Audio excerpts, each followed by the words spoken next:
membahas bab 2 analisis kebutuhan dari bidang studi, analisa dan desain sistem informasi. Sekarang kita bahas pokok bahasan yang pertama, yaitu analisis kebutuhan pengguna. Apakah kalian tahu apa itu analisis kebutuhan pengguna? Salah satu tugas sistem analisis adalah menggali kebutuhan pengguna dari sistem informasi yang akan dibangun. Teman-teman, apakah kalian tahu bahwa identifikasi dilakukan karena sistem yang baru? Karena ketidakmampuan sistem yang lama untuk memenuhi kebutuhan pengguna. Nah, selanjutnya kita akan membahas analisis yang kedua, yaitu analisis atas sistem saat ini. Analisis atas sistem saat ini bisa juga masih manual, bisa juga menggunakan formulir. Intinya, apapun kondisi sistem yang ada saat ini sangat penting dengan kebutuhan bisnis. Selanjutnya, kita akan membahas analisis yang ketiga, yaitu analisis atas kebutuhan sistem yang baru. Perubahan lingkungan yang cepat sangat mempengaruhi kegiatan organisasi, akhirnya juga mengubah kebutuhan informasi dan organisasi.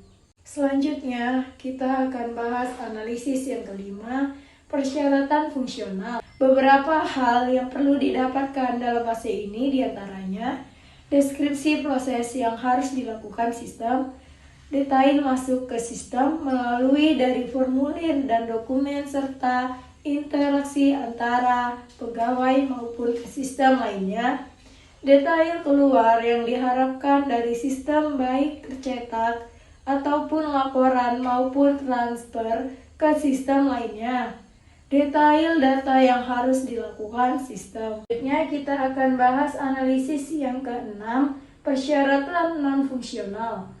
Persyaratan non-fungsional menjelaskan aspek-aspek dari sistem yang terkait dengan bagaimana menyiapkan persyaratan fungsional. Nah, lanjut, kita akan bahas analisis yang ketujuh, persyaratan kegunaan. Persyaratan kegunaan terkait dengan hal-hal yang bisa menjamin kecocokan antara pengguna sistem dan tugas yang akan dijalankan di sistem yang baru. Selanjutnya, kita akan membahas tentang analisis yang ke-8, yaitu teknik penggalian kebutuhan. Sebelum penggalian kebutuhan, langkah terbaik adalah memahami latar belakang organisasi. Jika analisis adalah pihak internal organisasi, maka otomatis sudah memiliki pemahaman yang baik tentang organisasi dan tujuannya. Akan tetapi, jika analisis adalah konsultan luar, maka tugas pertamanya adalah memahami atas latar belakang organisasi dengan cara mengumpulkan dokumen yang terkait, yaitu laporan-laporan resmi organisasi, struktur organisasi, manual kebijakan organisasi, deskripsi kerja.